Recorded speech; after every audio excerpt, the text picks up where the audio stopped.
ये धाम, धाये धाम माने, धाम माने कार्य, धाम माने उस कार्य को कि जो सबसे जरूरी था।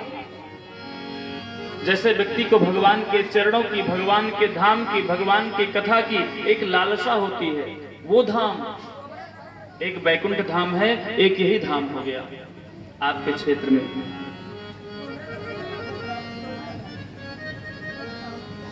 धाये मतलब कि उस काम को तुरंत वो चट से पटक देते हैं। अगर कोई अपने गेहूं का गट्ठर अपने सर पे लिया है, पहले लोग खेत खलिहान बनाते थे, धान गेहूं का गट्ठर होता था, बोझ जिसको कहते हैं। अगर कोई अपने सर पे काम का बोझ लिया है तो धाये माने तुरंत फेंक दिए वहीं पे। उसको नहीं कि आराम से उतारेंगे, रखेंगे, कहीं बाल वाल झड़ ना जाए, गेहूं कहीं झड़ ना जाए, ना ना ना, ऐसा नहीं।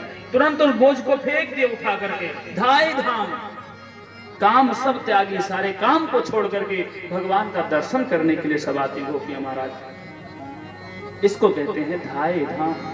ठीक उसी प्रकार से गोपियां कहती हैं महाराज भगवान श्री कृष्ण प्रभु, ये बंसी कौन सी किस जन्म की, कितना पुण्यार्जन का कार्य की है कि हम लोग अनेकानेक जन्म शरीर को छोड़ करके लेते हैं मात्र आपके साथ में संगत करने के लिए,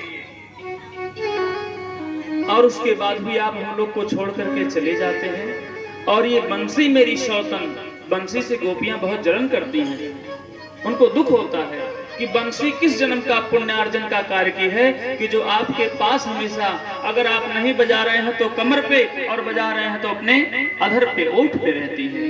किस जन्म की, कौन सा पुण्य का कार्य की?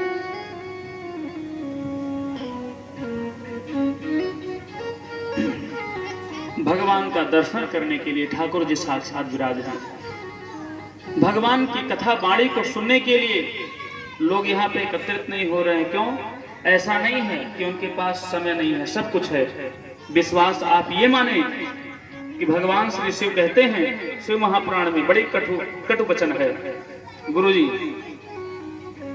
इतना कटु वचन है शिव महापुराण में।